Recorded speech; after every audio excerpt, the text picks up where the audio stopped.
Father, thank you, Lord, for this time once again that we can gather as a church, gather as a family, gather as a body of Christ. And now we look into your word, Lord. And I pray that you speak to us, that you touch our hearts, that you transform us, Lord. Let your word do its work in us today.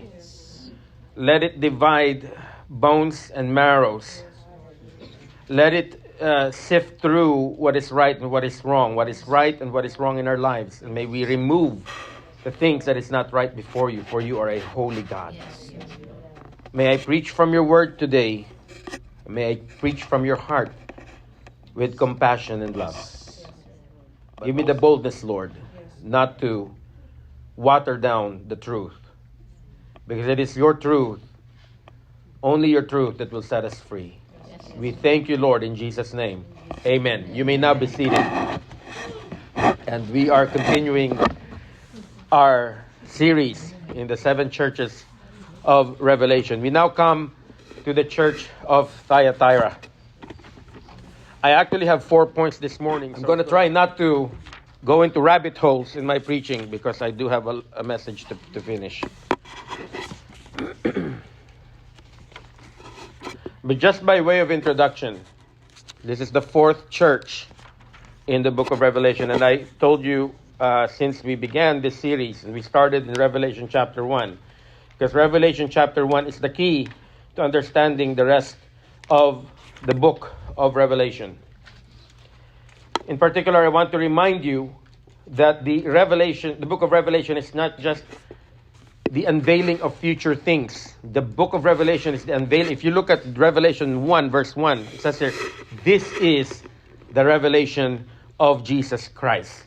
So it's not just a revelation of future things, it's the revelation of Jesus himself. The Lord is being unveiled. Why? Because the church forgot who he is. And this particular book is addressed to 7 churches, specifically 7 churches. Some of us, we haven't even heard of them because there was no other letter to them other than this letter. For example, the church in Thyatira. No apostle wrote to the church of Thyatira. And then the ones that we are familiar with, like the Corinthians and the church in Thessalonica, is not mentioned here. Why? And it's because if you look at the map, and I wish I put the map for a review. If you look at the map, they are arranged in a clockwise order, starting from Ephesus to Smyrna to Pergamos. And all these churches, although they existed at the same time, during this time of writing, when John wrote the book of Revelation, he was in the island of Patmos, around AD 91, because of the persecution of the Emperor Domitian. They tried to boil the Apostle John in oil, excuse me, but he did not die. He survived the being dipped into boiling oil without so much a scar. And so they just decided to throw him into the island of Patmos.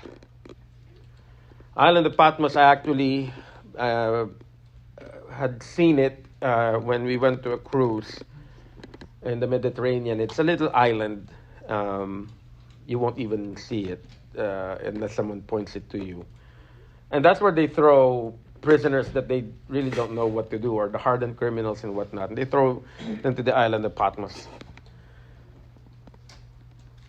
And it was in the island of Patmos that the Apostle John received this book, this message from the Lord. And it's a letter to the 7 churches. And these 7 churches existed at the same time in AD 90. But each of these church that is mentioned is a representative of a coming church age. Beginning with the church of Ephesus that represented the, let's go there now, actually. Beginning in Ephesus, the Ephesus church represented the apostolic church from 30 AD to 100 AD. And Smyrna represented the age of persecution, when the church was highly persecuted, AD 100 to 313 AD. And to this day, I want you to understand, and I mentioned this last week, the people group today, the most persecuted people group today are the Christians. Even in the United States, they like to pick on Christians. Pergamum represented the age of compromise. That happened from the Edict of Milan to 600 AD. So that was our topic last week. After when Constantine the Great made an edict that Christians are no longer to be persecuted. By the way, Constantine did not make Christianity the official religion of Rome. That's not what the edict says. The edict says, don't persecute the Christians. That's all it said. Okay?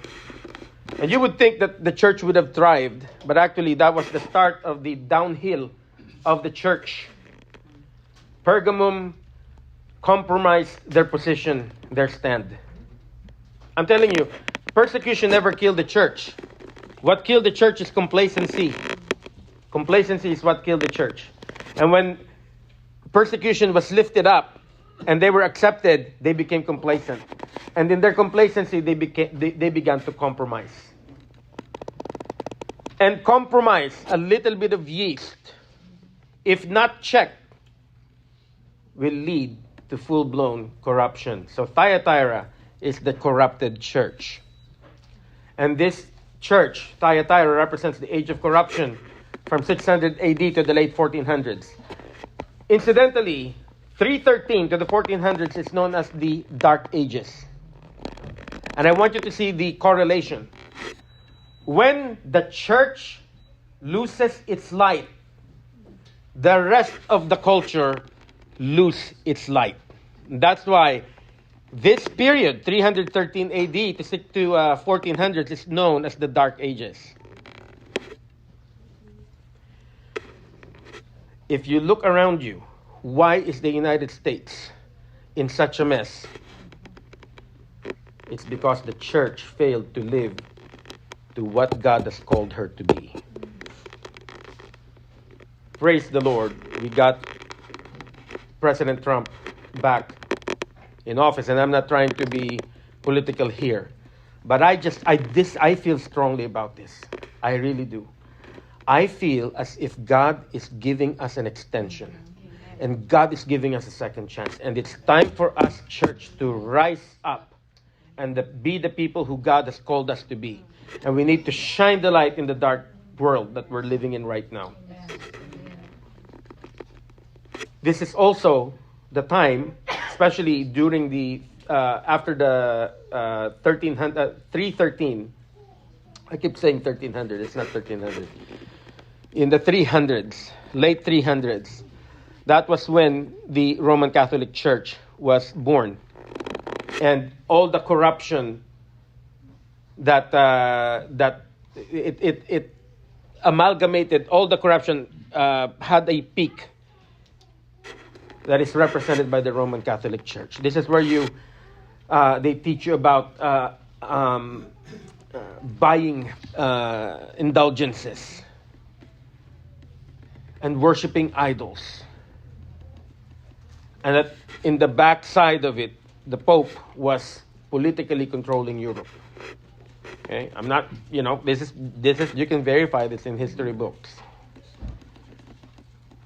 Any emperor that you would think that the Roman Empire stopped with Rome, but no. If you look at some of the kings and queens of Europe whom the Pope had installed, what is their name?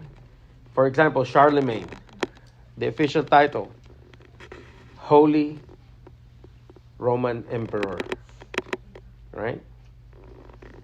It's just an extension of it. The Roman Empire never really ceased to exist. You know the word Caesar, that was just translated to another language. Kaiser. Kaiser is Caesar. The Germans used it. And the Russians, Tsar. The word Tsar comes from the word Caesar. So it's just an extension. People think that the Roman Empire died, but no, it's not. It never died. And in the book of Revelation, the Roman Empire will be revived. The revived Roman Empire. Roman Empire is about globalism. And that's what's going on right now. We have globalists right now trying to sow chaos. But that's what globalism does. It's trying to set up a one world government. Okay? There's one person that kind of threw a monkey wrench in their plan. His name is Donald Trump. Donald Trump kind of threw a monkey wrench in the plan of the globalists. He only has this term left. He cannot run again. And I believe once he's gone, the full force of globalism will again press on and try to make this a one world government. It's so easy now because of the internet too. Because in the book of Revelation, and if you look at the statue of Daniel, the head of gold represented the Babylonian Empire, silver, Medo-Persian, the belly, Greek, the Greek Empire, the Grecian Empire. The legs represented the Roman Empire, and the legs were split. And remember, the Roman Empire were split in two, right? And then, at the last day, the feet is made of iron and clay. Iron and clay don't mix. They don't mix at all. They don't mix well. They might mix for a time, but it's going to dissolve. That's what's going on with the globalists right now. Is they're trying to make a one world government. They're trying to put us in one currency. Okay?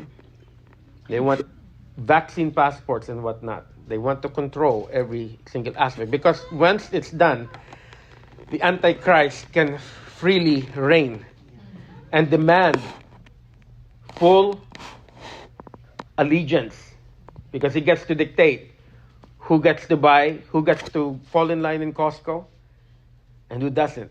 Remember that? They tried to do that with the vaccine. If you're not vaccinated, you cannot go to Costco. If you're vaccinated, you can go to Costco. They were trying to do that. You don't wear a mask, COVID-19. It's political. I'm not saying that the COVID-19 is not real. I'm not saying that. I'm not saying that COVID-19 didn't cause deaths. It did. But if you look at the studies, COVID-19 is no different than flu. The Spanish flu killed a lot of people. Same amount of people than COVID-19 did. But they made it into political. They tried a dry run. COVID-19 is a dry run. And if we are going to compromise our faith, it's easy to submit. It's easy to. I told myself I need to preach the word, and I have 4 points this morning. But I'm just giving you the background. Praise the Lord. Let me start here. Thyatira, just the background of the city, is full of workers' guild. Okay, workers' guild, trade unions, if you may, wool workers, linen workers, makers of outer garments, and whatnot. They have their own associations, and in these associations, they impart with each other their mysteries, the mysteries of their crafts. You see that word there, masons. I don't know if anybody here is a mason. Are you a mason? No. Oh, okay. I thought you got me worried for a bit. If you're a mason or a mason, renounce it. It's a cult. Okay? It's an amalgamation of, the only requirement to join a masonry is believe in God, which is very vague. Even the devil believes in God. Amen. All right? So masonry is into the black arts and whatnot. That's what they have, their mysteries. And there's actually a lodge where we live, less than a quarter of a mile from where we live, and we use that as a shortcut to get into the main road. And on that little road is a lodge, and what was the greeting? Congratulations, exalted ruler, so and so, and the name of, because they're Masons, right? I'm like, I was laughing at it. Exalted ruler. If the church in Pergamum was the compromising church, then Thyatira is the corrupt church. See what happens? Compromise unchecked leads to corruption. Compromise unchecked leads to corruption. Compromise is this. A little bit of compromise. The compromise that's an inch will become a foot. And so on and so forth. We're going to look at four things. The judge's preeminence, verse 18. The judge's prosecution, verse 19 to 21. The judge's pronouncement, verses 22 to 23. The judge's proposition, verses 24 to 29. Who is this judge? This judge is none other than the Lord. Because he is the righteous judge, he is also the prosecuting attorney, and he's also the hangman. Okay? Because when he judges, he's correct. Let's look at verse 18. And I want us to remember, Revelation is the unveiling of Jesus Christ. In the last part of Revelation 1, is a description of the Lord that if you read it, it's kind of weird and kind of scary at the same time. Or inspiring at the same time. And each of these, starting from verse 12 through verse 18, each of these descriptions of the Lord was used to address a specific church. Last week, the Lord used the description that these are the works of the one who holds the double-edged sword, which stands for the Word of God. Why? Because the cure for compromise is the Word of God. The reason why Christians compromise their faith is because either they don't know what the Word of God is, or they really don't believe what the Word of God is. And you really need to study the Word of God. If you doubt the Word of God, look at the scientific evidences that supports the Word of God. Look at the archaeological data that supports the Word of God. Look at the prophecies fulfilled by the Word of God. That's the only way you can check to see if the Word of God is true. Because if you don't think that the Word of God is true, you're not going to hold on to it. You're not going to believe it. And you will compromise it very easily. Just like Esau compromised the promise to him for a bowl of soup. Verse 18 says, to the angel of the church in Thyatira, write, these are the words of the Son of God, whose eyes are like a blazing fire, and whose feet are like polished bronze. Let's concentrate on that first part. These are the words of the Son of God. Reminding the church that the Lord and Savior of the church is none other than the Son of God himself. The Son of God himself. He's God manifested in the flesh. And what did the Lord say about himself? In John 5:22, and this is not just one verse. There's so many verses. I only give you one verse because I don't want you to get lost. We can read all the cross references, but then you're not gonna remember my message. I only give you one or two at most, because I want us to retain the main point of the preaching. John 5:22, one of the many verses that says, the Father judges no one, but has assigned all judgment to the Son. So the Lord has jurisdiction over everybody. Placer County Sheriff, if they're chasing you on I-80, once it reaches the border of Sacramento County, Placer Sheriff will stop. Because Placer Sheriff has no jurisdiction over Sacramento County. That's what jurisdiction is. Laws in Nevada cannot apply to the laws in California because we have a different jurisdiction. But with the Lord Jesus Christ, his jurisdiction is all over the world, from past to present and the future. The Lord. And we have to remember, because sometimes we only focus on the aspect or the attribute of Jesus, that he is love, and that is true. Jesus loves the church, and Jesus loves even the sinners. But there is a point in time where the Lord Jesus will judge the world, the living and the dead. And we need to remember that, and we need to fear that. If we are not afraid of that, be very afraid of that. The fear of the Lord is the beginning of wisdom and knowledge of the Holy One, understanding. The Lord also has jurisprudence. Jurisprudence means He knows. Okay. Jurisprudence refers to your knowledge of the law, your knowledge of what is right. And look at the description, whose eyes are like a blazing fire. In other words, the Lord knows. And He can look at you, and He can look at you, and He can look at me. And if there's anything false in us, if there's any hidden thing in us, that eyes of blazing fire, like laser beam, penetrates through you.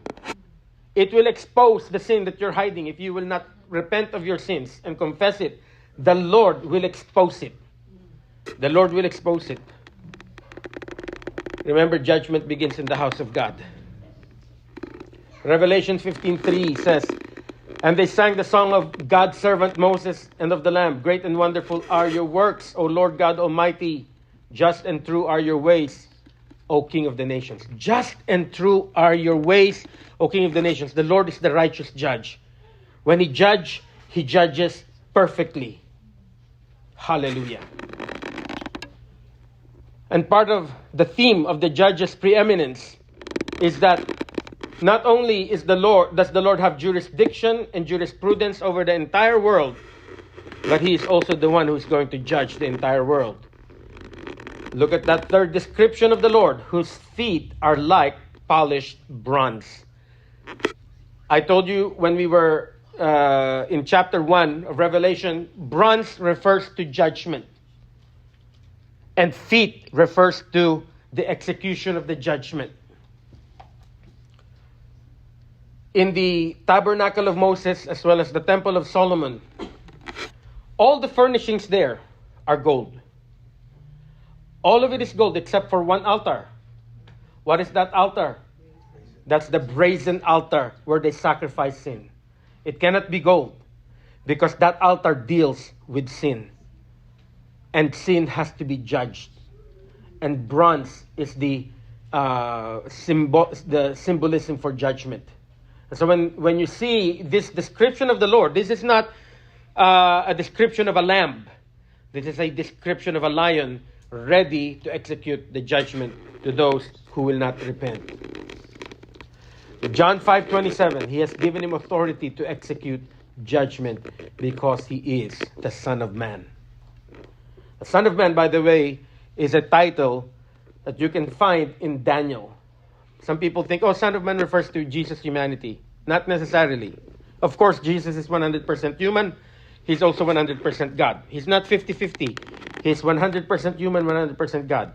How that happened, I don't know. It's a mystery. I have to be God for me to know that. But the Word of God says it. The Son of Man refers to, it's a title of God that was found in the book of Daniel. And we need to remember that the Lord is judge. We need to remember, yes, He is Savior, but He is Lord. And actually, if you look at Romans 10:9, it doesn't say if you confess Him as Savior, you will be saved. It doesn't say that. If you confess Him as Lord. If you confess Jesus as the Lord of your life, you will be saved. Hallelujah. You have two choices. You either fight against the judge or make Him your Lord. Hallelujah. Think about it. And then the judge's prosecution. This is the list of things. This is the complaints that he has to the church of Thyatira. What are the complaints of the Lord? Verses 19 to 21. In verses 19 to 20, it says there, I know your deeds, your love, your faith, your service, your perseverance, and your latest deeds are greater than your first. The issue is not about whether they were doing good deeds. That's not the issue. It's never the issue. Remember, we will not be judged for the good works we did. We will be judged for the sins we've committed. And that is why we cannot be saved by works. We can only be saved by grace. And the Lord acknowledged that they did good works. I know your deeds, your love, your faith, your service, your perseverance. And that these things were even greater than when they began. But verse 20, it says, I have this against you. You tolerate that woman Jezebel who calls herself a prophetess. Now I want you to look into the church of Pergamum. It says here, verse 14, but I have a few things against you because some of you. In the church of Pergamum, some of them hold on to the false teachings. But here it doesn't say that. This is a blanket description of the church at this point. You tolerate the woman. This is a wholesale toleration of false teaching. Who is Jezebel?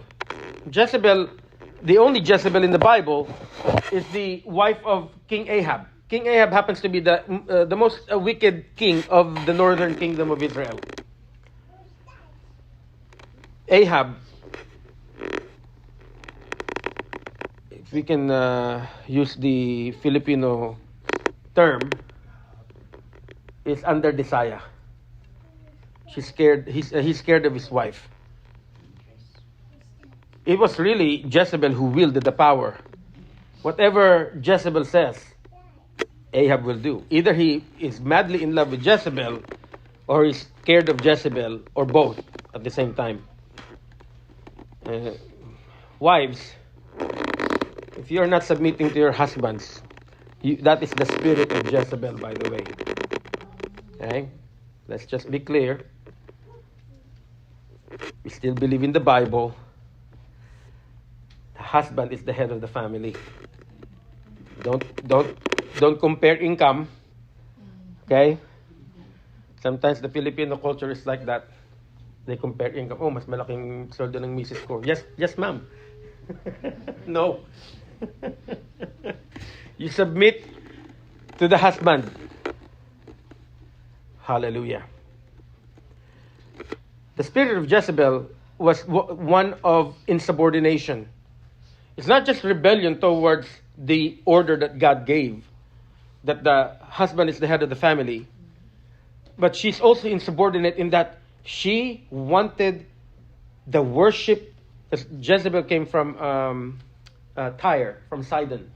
She wanted the worship of her gods, especially Baal. And so in the northern kingdom of Israel, she instituted Baal worship. And anybody who doesn't worship Baal gets killed.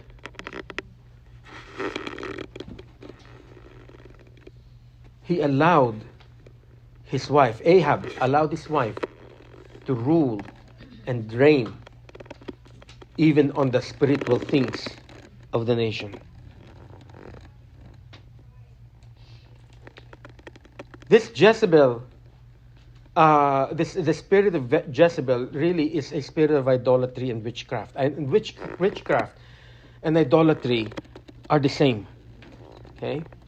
Witchcraft and idolatry are the same. Remember, Thyatira is a place of guilds, trade guilds, and they share secrets, dark magic, black magic, occult practices, as they, the blacksmiths, ironsmiths, and they use all sorts, also, I forgot the term, not chemistry, but alchemy. Thank you. That's really how it started, the alchemy. Please remember that God does not tolerate wickedness. And that's why that's the first thing he laid to them. You are participating in wickedness. You're participating in idolatry. You're participating in witchcraft and black magic. Let's look at Revelation 21:8. What will happen? What will happen, church, if we participate in wickedness? It says there, Revelation 21:8. But to the cowardly and unbelieving and abominable and murderers and sexually immoral and sorcerers and idolaters and all liars, their place will be in the lake that burns with fire and sulfur. Doesn't sound like a happy place to me. I would, if you're dealing with sin and you're playing with sin, you need to stop it. You need to give it up. It's not worth it. It's not worth it. Okay? The other thing, I forgot to highlight this. The other thing that they were doing is the perversion of the gospel. Perversion of the gospel. Verse 20b. By her teachings, she misleads my servants to be sexually immoral and to eat food sacrificed to idols. That's the perversion of the gospel right there. It's called syncretism. I told you I was given a class last minute to teach at Epic Bible College. And so I've been reading a lot on Hosea, because that's the first minor prophet. I was given the class, the minor prophets that I needed to teach. The problem during the time of Israel, at the time of Hosea, it's the same old story. It's syncretism. Syncretism is taking the things of the world and making it Christian so that you feel a little bit better. Oh, I'm really a Christian, even though I'm worshiping. They even created idols and called it Yahweh. Oh, I'm really worshiping Yahweh. This is my idol of Yahweh. And God said that does not count. That does not fly. You cannot make a symbol out of me based on a rock or a wood. There's two perversions of the gospel, by the way, that we see today. The first perversion of the gospel says, oh, but you must do this and do that. Follow the law, obey the law. That's called legalism. Okay? Oh, I need to not eat pork because the Old Testament says don't eat pork. Or I have to, the issue at that time was circumcision. Oh, you need to be if you're going to be a Christian, you need to be circumcised. And the Apostle Paul said to them, no, if you put your hope in the circumcision of the flesh, you have no hope at all. Because if you're going to base your salvation in following the entire law, good luck to you, is what the Apostle Paul was saying. So that's one perversion of the gospel, legalism. The other perversion of the gospel is antinomianism. Antinomianism means no law. I can do everything I want because God had forgiven me. Because God is love and He cares for me no matter what I do. I can live my life wildly and I'll be fine. That is a lie. And that's a, excuse me. That is a perversion of the gospel.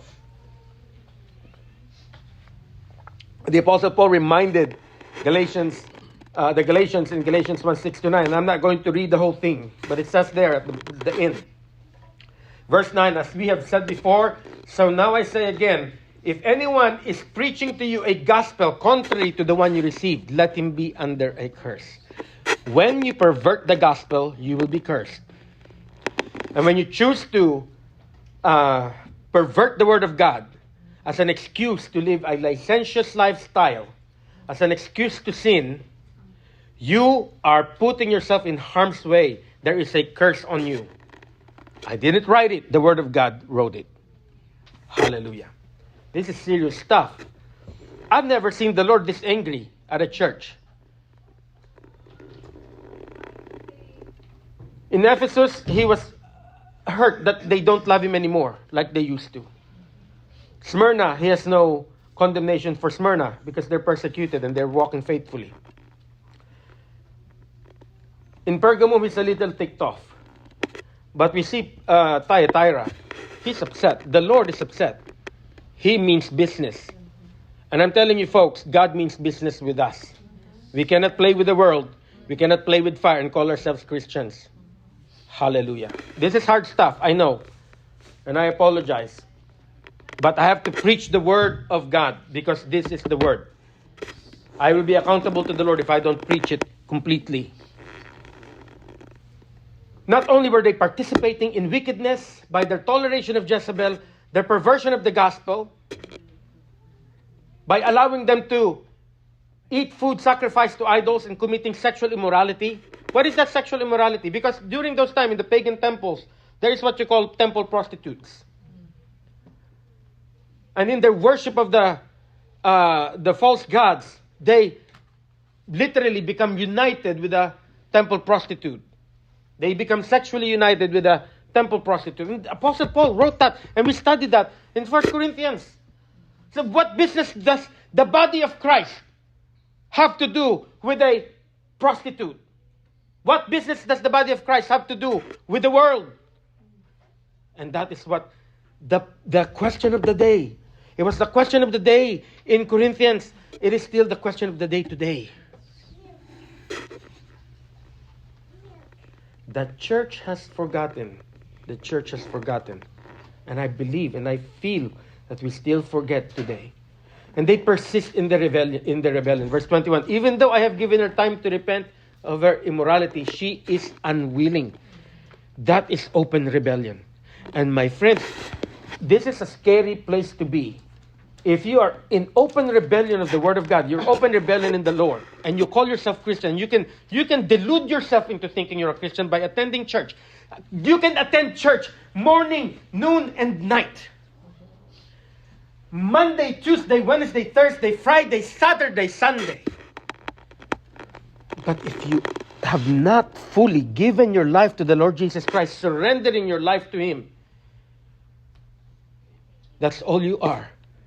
A deluded person who thinks he's a Christian. But your ways have not been changed, and you're still running after the things of this world. You're running after gambling and pleasures and casinos.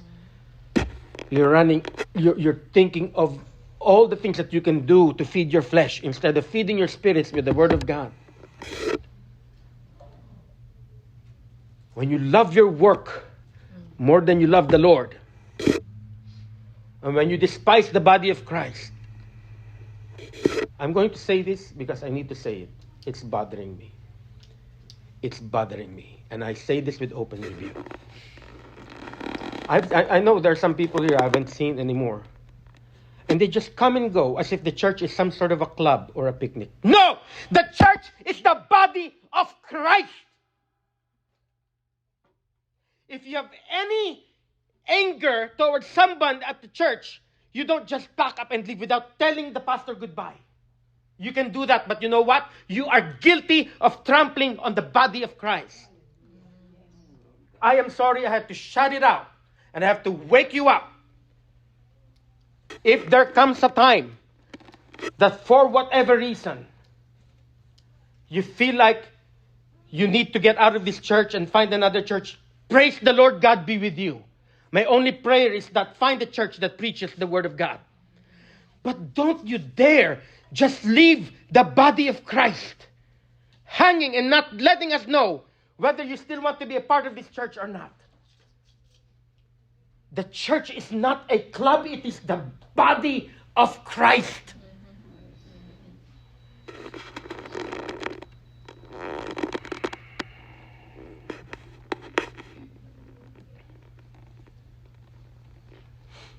Hallelujah. And Lord, forgive me if I am angry. And I ask that you remove the anger, Lord. But I'm angry because we don't seem to understand. And you know what? It's the fault of churches because they don't preach on the Word of God. Ecclesiology, the study of the church, is the most neglected theology as far as I'm concerned. And that is why people don't think. They think nothing of just leave, this is not a club.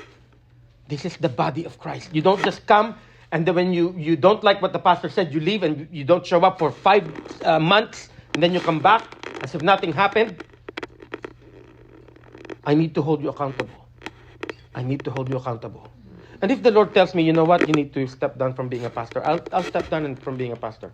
I'm not holding to this pulpit. This is not my livelihood. This is not my identity. I just happen to be a person that God called to pastor this church.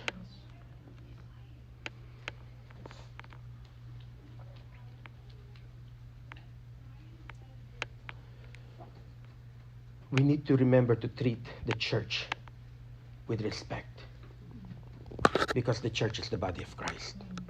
Hebrews 10:26. If we deliberately go on sinning after we have received the knowledge of the truth, no further sacrifice for sins remain. No further sacrifice for sins remains. Hallelujah. Are we participating in wickedness? Are we perverting the gospel? Are we persisting in a rebellion? Please repent. Repent. Because the Lord will prosecute you for these things. And because the Lord is also the executioner, He's pronouncing judgment on them. The first judgment is suffering and agony. Verse 22. I will cast her onto a bed of sickness, and those who commit adultery with her will suffer great tribulation. unless they repent of her deeds. Unless they repent of her deeds. You think God is a merciful God, and He is. He is. But He's not merciful forever. He's not going to be merciful forever and tolerate wickedness forever. There will come a day where He will judge. And that's what the Great Tribulation is for. The Great Tribulation is for when He pours out His judgment on the earth. And I'm telling you, if you have known the gospel, if you have heard the gospel, and you do not live a life rightly, and you get left behind with the rapture, I'm telling you, it's going to be much worse for you. It's going to be much worse for you for those who do not know the Word of God.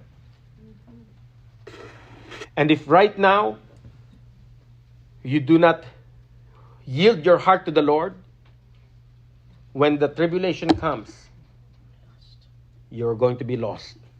You're probably going to be one of those people who are cursing God, even as they were being punished. Matthew 24:51 says, and this is a parable, and He will cut him to pieces and assign him a place with the hypocrites, where there will be weeping and gnashing of teeth. See that? Weeping and gnashing of teeth. That's torture. That's torture. I've heard in the Philippines, when you share the Word of God to people, they don't listen to you. And they say, oh, it's okay. Sama-sama kami sa impyerno magmamadyong. You're not going to play mahjong in hell. You will weep and gnash your teeth. You will bite the mahjong tiles because of pain. That's what you will get. Some people make light of it. Some people make light of it. Eternal death. Then I will strike your children dead. And all the churches will know that I am the one who searches minds and hearts. And I will repay each one of you according to your deeds. Eternal death. Revelation 20:10. So they will be tormented day and night forever and ever. I don't know what part of that is confusing, because I've heard some Christians, there's really not, hell is not really forever. Because, God is love, God is love. How can a loving God torment people forever? Well, you're right. God will not torment you forever. He will torment you forever and ever. Just in case you don't understand. And I don't understand this phrase, the thought of the people. I'm not really sure if that's what it means. What do you mean you're not really sure what it means? It means what it says. It's as simple as that. Forever and ever. The last point that we're going to talk about is the judge's proposition. You see, God is a God of love. That even in His judgment, He's calling us in His love to say, you know what? I really don't want to do this, but I will. But I'm praying that you will listen. And I'm praying right now that you also yield your heart to the Lord. Look at verse 24. It says here, but I say to the rest of you in Thyatira, who do not hold to her teaching and have not learned the so-called deep things of Satan, I will place no further burden upon you than to hold fast to what you have until I come. Hold fast what you have until He comes. He will come again. I know, and maybe some of you will say to me, Pastor, I've been hearing that phrase, the Lord will come again, the Lord will come soon, and He never comes. Just wait. We don't control the timetable. We don't control the time. But when the Lord says He will come, you can bet your life on it. He will come. And He will come again. And we need to hold fast. We need to hold on to what we have. Remain steadfast. 1 Corinthians 16:13 says, be on the alert. Stand firm in the faith. Be men of courage. Be strong. Unfortunately, we live in a culture where it's no longer okay. They want the men to be... Hi. That's what they want the men to be. No. Be men of courage. Actually, look the translation up. It's really men.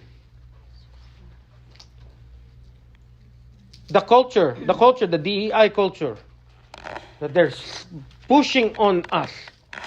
You see the diabolical scheme of the enemy. They try. Satan knows that if the family is messed up, the society will be messed up.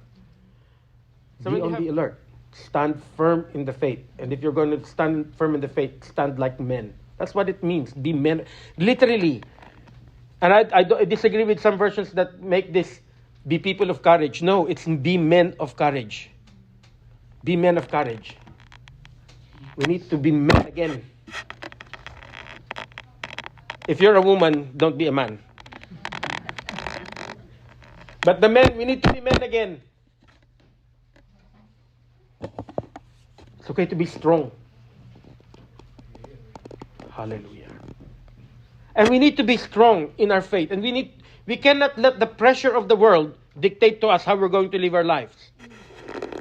And sometimes, like I told you, we have to beat them in their game. I officially applied for a booth for the diversity and inclusion in, I work for CalPERS. My day job. They haven't responded to me. I said, I want a booth for Diversity and Inclusion Day. I want a booth that celebrates the contribution of Christianity to society. Because Christians are the most persecuted group in the world. They said to me, fill out the form. I filled out the form. And I haven't heard back from them. Tomorrow I will follow up. And we need to fight a good fight. Don't let them bully you. Pastor, aren't we supposed to love our neighbors and pray for those persecuting you? Yes, we are. But you know what? The Apostle Paul used the law. When the Apostle Paul was thrown in prison in Philippi, they didn't verify if he's a Roman citizen. When they found out that Paul was a Roman citizen, they got scared because that was wrong. And so they quickly released him. And Paul said, you threw me in prison without verifying my Roman citizenship? I want you to personally come down and get me out of prison. There's nothing wrong with using the law. I'm not being argumentative. I'm not doing the DEI just to annoy them. I'm really doing the DEI because I want to use that as a platform to share the gospel, to give them the tracts, to give them the Bible. Because if the LGBTQ can give their garbage during DEI, why can't I give the truth that will save them? Hallelujah. Not only do we need to remain steadfast, we need to resist the world. Resist the world. Verse 26, and to the one who overcomes and continues in my work until the end. See that? I don't know how we can make it more plainer. Who overcomes and continues until the end. Because Christianity is not about, I've accepted the Lord last year. I've accepted the Lord 5 years ago. I've accepted the Lord 50 years ago. The question is, are you still a follower of the Lord Jesus Christ today? And are you continuing in His grace? Are you growing in His love and mercy? 1 John 4:4 says, you little children from God are from God and have overcome them, because greater is He who is in you than he who is in the world. God will not tell us to overcome something that we cannot overcome. Right? If He commanded us to overcome, that means we have the power to overcome. And it says that greater is He. Who is He? Greater is the Lord. Greater is the Spirit of God in you than he who is in the world. You just need to tap into the Holy Spirit. You just need to tap into the Word of God. You just need to tap into the Lord Jesus Christ every day. Just like you would charge your phone, right? If you will charge your phone every day, I bet you even bring adapters with you to work. Or sometimes you even have your own adapter. Like I have my own adapter at work. I have my own charging station at work. Because I don't want my phone to be low bat. Right? And yet, we drain our spirits. Pastor, I'm not feeling good, Pastor. I feel defeated, Pastor. I feel like giving up, Pastor. What is your battery level right now? 20%, Pastor. When was the last time you charged yourself? I don't remember, Pastor. I have a suggestion for you. charge yourself. There's a reason why you are 20% battery right now. It's because you did not charge yourself. Greater is He who is in you than he who is in the world. That's a promise. We can overcome. Hallelujah. And you know what? If you overcome by resisting the world, by resisting temptation, there will be a reward. Whew! Reap the reward. This is the proposition of God for us. God's saying to you, I don't want to punish you. I don't want to send you to hell. But you need to abide by my terms. And I want you to think of the reward that you can get. I will give him the morning star. Pastor, what is that morning star? I don't know. Pastor, isn't the morning star a description of the Lord? Yes, it is. The Lord is the morning star. And usually you would see that as a capital M. But he says, I will give him the morning star. So 2 things I can say about this verse, 28. I will give him the morning star. It means that our reward will be the Lord Jesus himself, which is a fine enough reward for me. Hallelujah. But I also think that the morning star represents the brilliance of a star in the morning. When you go at dawn, not at dawn, at dawn, when you see the morning star in its brilliance. And Jesus, of course, is the epitome of brilliance.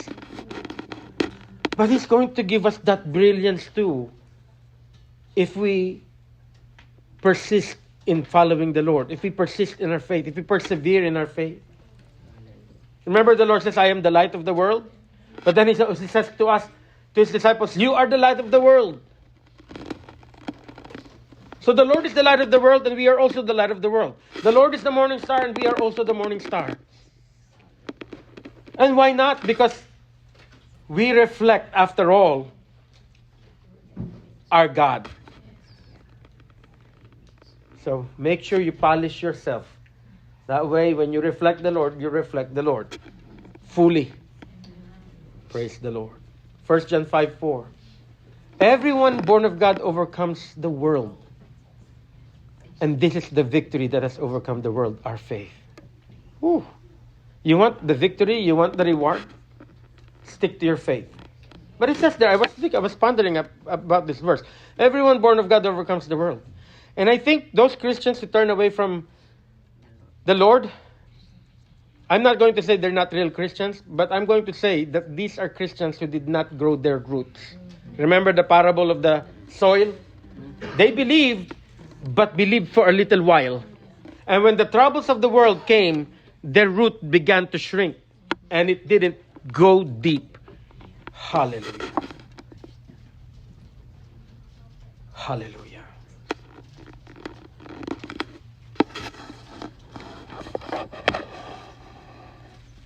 The Lord is such a faithful God. He's such a loving God. That despite his anger with the church of Thyatira because of their corruption, he is still proposing to them, I am still your friend. I am still ready to accept you.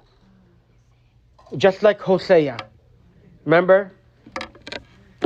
Again, I'm stuck in Hosea because that's my topic this week for my class at Epic Bible College that I'm teaching. Hosea. The Lord told Hosea, marry a promiscuous woman and love her. And he did. Had children with her. Gomer was the wife. Gomer began to run after other men. And the Lord told Hosea in the end, go after her again. Love her back. And Hosea said to Gomer, you must come back with me. You will live with me for many days and I will supply your needs. And that is the Lord. The heart of God is not to punish people. The heart of God is to save them. That is why the Lord came. The Son of Man came to seek and save the lost. And even though we keep on in our persistent rebellion, we run after the pleasures of the world, we run after our flesh and its desires, the Lord is constantly telling us, come back to me, come back to me, come back to me because I love you. One thing that I desire of you, what